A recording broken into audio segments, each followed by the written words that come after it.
Hello, friends and family, and welcome back to our channel. Today, friends and family, we are going to have a discussion about another area within our lives that has maybe made it difficult for us to move forward into our best year, into our best decade, into our best life, and that is shame. I know, sounds a little unusual, right? The last time we spoke, we talked about guilt, and today we're going to talk about shame. But we're going to talk about why shame is important to acknowledge and to recognize when it is present, and how to navigate our journey to get healing from shame. If you're interested in the content, stay tuned. And if you're ready, my brothers and sisters, let's get into it.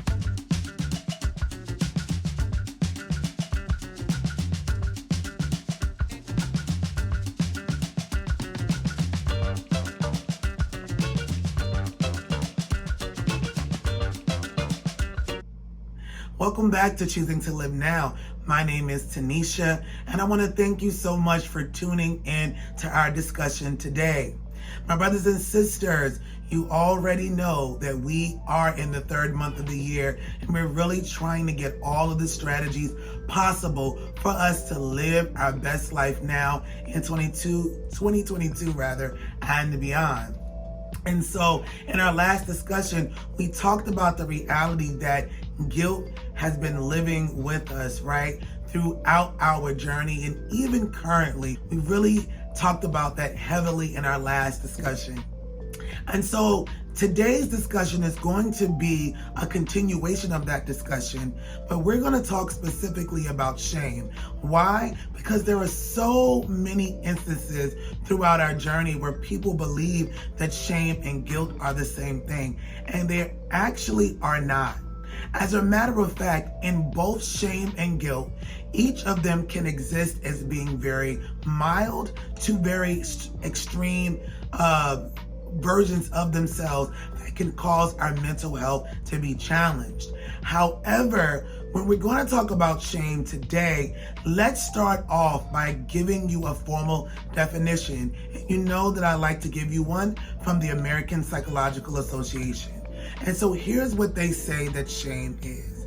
They say that shame is an unpleasant, self-conscious emotion arising from the sense that there is something dishonorable or immodest that is in somebody's conduct that they do, or is involved with their circumstances. And they suggest that shame is typically characterized by an individual becoming socially withdrawn from being connected to their community because of this self-conscious emotion related to something that they've done or been involved with that is dishonorable or immodest in their lives. So I know that those words are a little bit like oddly placed, but that is the formal definition that they give. However, I like the definition that was provided by a doctor. His name is Stephen Gans, right? In 2021. And here's how he defines shame. I think it's powerful. Listen to this. He says that shame can be defined as a feeling of embarrassment or humiliation that arises in relation to the perception of having done something that is dishonorable, immoral, or improper. Woo! What do you think about that, my brothers and sisters? How are you feeling about that definition? Does that clarify the difference to you between shame and guilt? To me, they sound kind of similar. Let's go back to our definition that we have of guilt from yesterday. So the difference is based on what we just heard and what we learned in our previous discussion about guilt between guilt and shame is that when we're thinking about guilt is usually related to something that we have done wrong or that we have thought that we did wrong, right? And so our actions as it relates to guilt are often in our ability, or our desire rather, as human beings, to try to fix that wrong by doing something better, or try to mitigate the damages that have been caused by the wrong that we've done. So that is what guilt is going to look like for us. But when we're dealing with shame, shame is different because it is now dealing with the embarrassment associated with some perception of having done something wrong or dishonorable or immoral. So you see how the words are close, but they're different. What makes them different is one deals with perception as it pertains to you personally, and then you withdrawing and feeling uncomfortable because of how people perceive you. But guilt deals more with how you feel about yourself and what you think you've done wrong, or what you've actually done wrong, and how it's been impacting someone else's life or a circumstance that you've been involved in. So what does that mean about shame? Shame is normal, just like guilt is. But what's scary or concerning about shame is that it is all internal. Can I say it again for the people in the back? Yeah.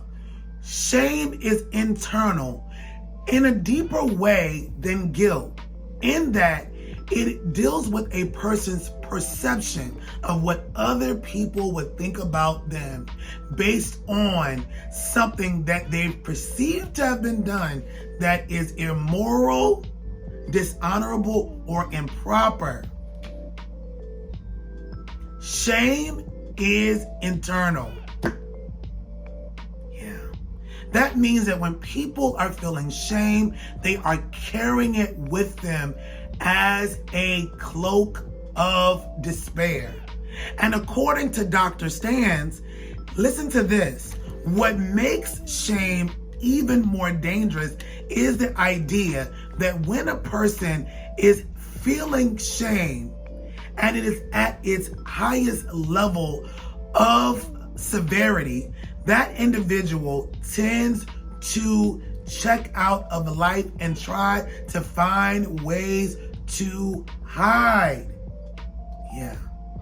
They are hiding from reality, hiding from the people around them, hiding because they do not want to be seen or judged by this perception they believe others have about them. And to be honest with you, these perceptions are not just what other people have, but how they feel about themselves because of maybe what they've already gone through. So what you see here is that there is a play between guilt and shame, where they're not the same, but they could go together like brother and sister. So that means where there is guilt, shame is not far away. But they could be mutually exclusive from one another, depending on the circumstances. But what I want to talk to you a bit more today, my brothers and sisters, is about the idea that we don't often talk about shame and its world as a trauma response. What do you mean, Taneshia? Shame is often accompanied by major traumas that experience in our lives. And we will talk about trauma in detail in another conversation, but traumas are basically these events that occur that cause our lives to stop, that cause us to be out of ourselves, that are so overwhelming that they're difficult for us to overcome. There are all types of traumas and all types of things that we experience in our lives. But what is powerful about trauma and shame is that shame can often occur as the result of a trauma. It is the response from having experienced something traumatic. Let me give you an example. If an individual has experienced a house fire and is currently homeless.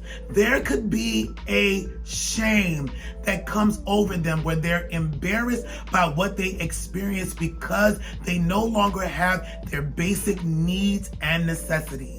And as a result of that, they are ashamed, or they want to kind of hide from people in their lives so that they do not look like they are impoverished. They do not want to be treated differently. They feel horrible. And let's take it a step further to say that the person who had a house fire was very wealthy at one point. And when the house fire came, they lost all of their possessions because they were loaded within that home. And if that person, for example, taking it even further, did not have insurance for the things that they lost, they have to start their life all over again, causing them to feel a sense of shame and humiliation because they have a concern about how the world will view them because they're no longer at the place in life where they were.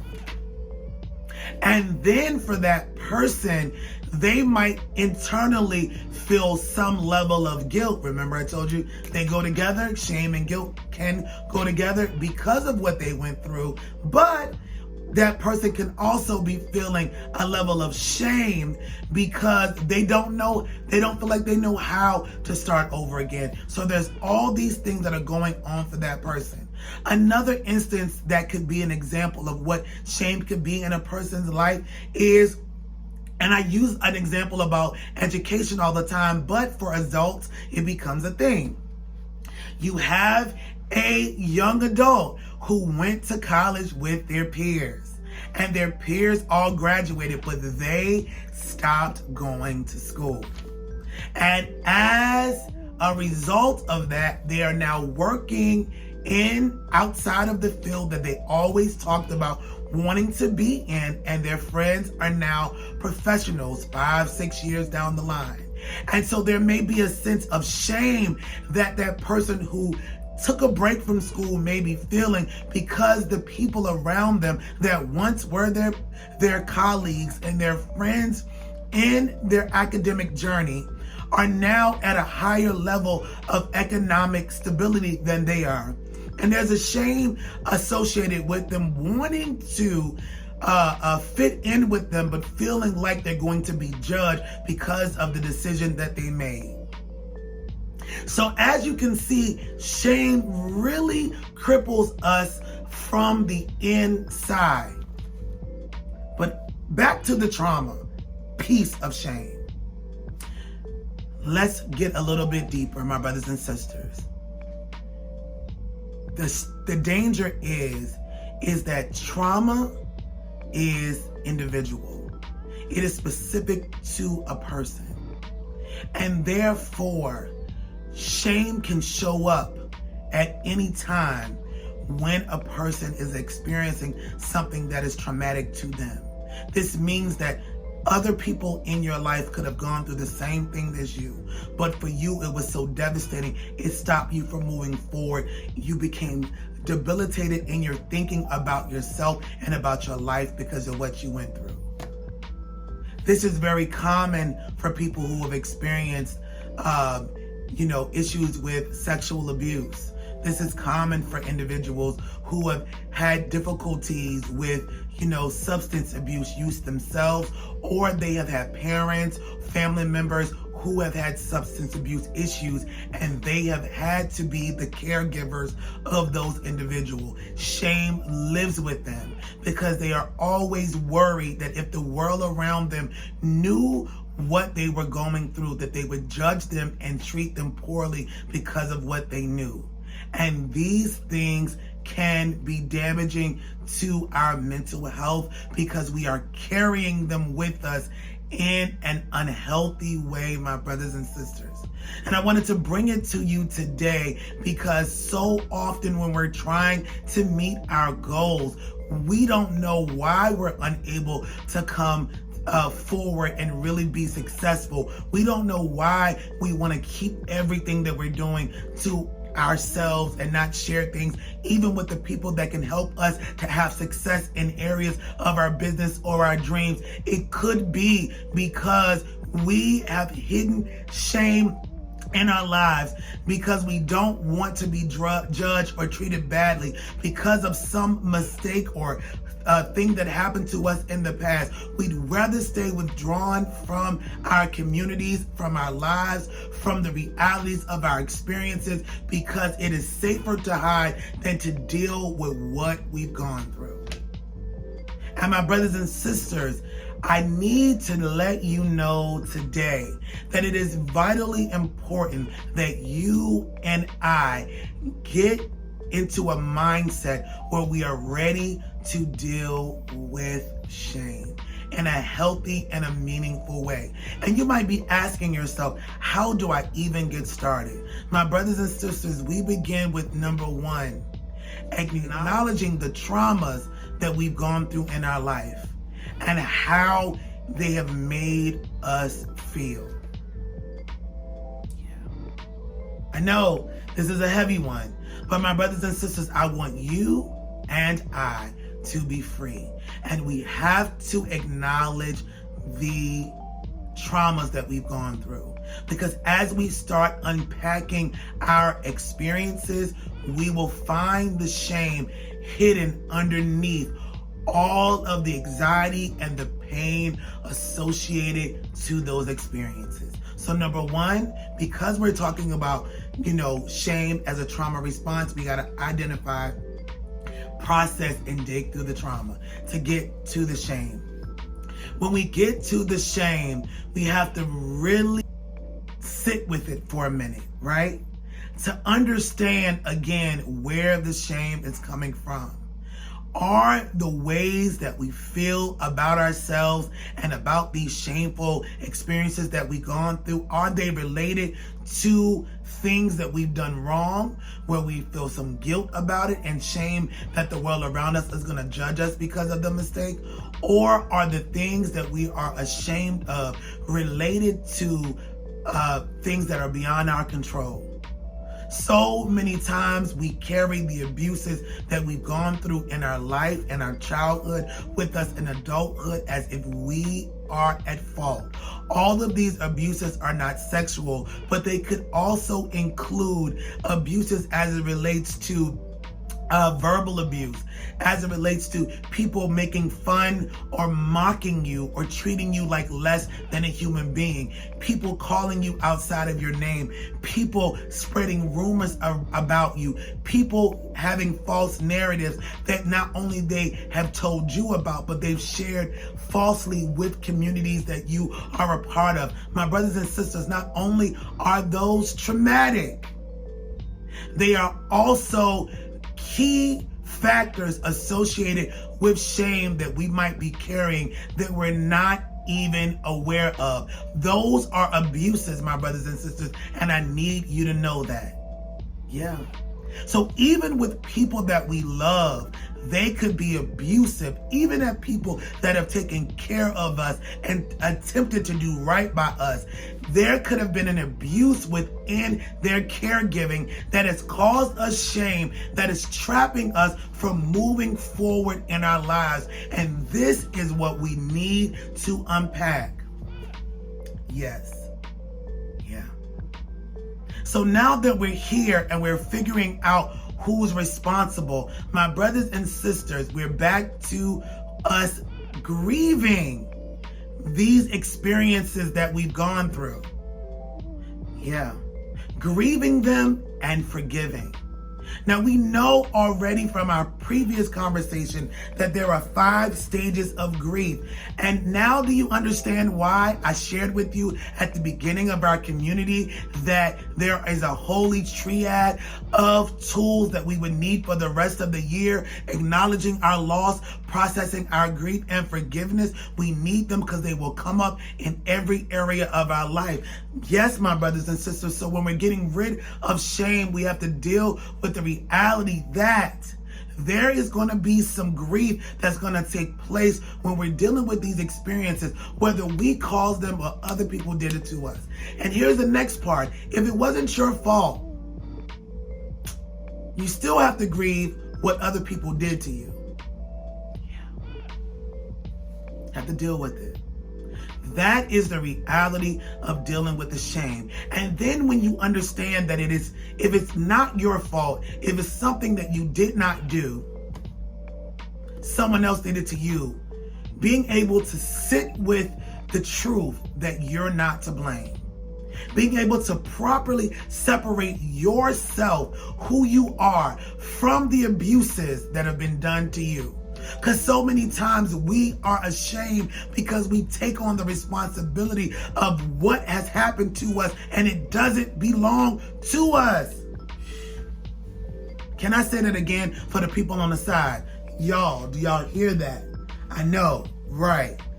We often take on abuses that we've received and we have shame for things that are not our fault. And I'm giving you permission today, my brothers and sisters, to let go of things that do not concern you. It is not your fault if you were abused. I don't care what you were told. Being abused is inappropriate. It's not okay. It's not okay for you and I to abuse others, and it is not okay that others have abused us in any way that they've done it. With their words, with their behaviors, with their attitudes, with their rumors, with their lies, whatever it may be, the abuse, we have to separate ourselves from it. Because when we can do that, we can easily let go of shame. Because now our perceptions are no longer off. And remember, in our definition from Dr. Stan, we really are dealing with the idea that shame is associated with our perceptions. So when we can have a clear perception by being able to discern if this issue is because of us or not. And if it is not because of us, we can separate ourselves from it and be free. It changes our perception. Even if it was our fault, the thing that we're ashamed about, if we can recognize that we're human and forgive ourselves, process the grief of the mistake we made and move on, guess what, my brothers and sisters? Changes our perception. Because why? If we can change our mind, we can do what? You said it correctly. We can change our life. Yeah. So once we have processed through this grieving process of the shameful experiences we've gone through, we grieved it, we forgive.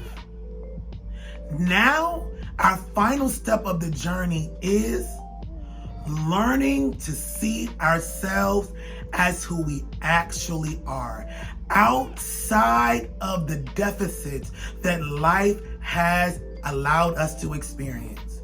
Ooh. What you saying, Taneshia? What I'm saying is, it's great to deal with forgiveness and grieving the shames that we've experienced, but there has to be a renewed sense of how we view ourselves. And you might be asking, where in the world do I get that from? And I'm gonna tell you, it comes from our core fundamental values of truth. You know I was gonna say that, right? Yeah, because they're all connected. And those are the parts of our identity that tells us who we are, what we believe in, and what we stand for. And you know where mine comes from. They come from God, and they come from the Word of God, which I know to be, in my personal life, the Bible. But wherever you get your core fundamental value of truth, you need that to refill and replenish how you view yourself in a healthy way, to replace those thoughts of shame, because just because you deal with them does not mean that it will immediately heal the scar.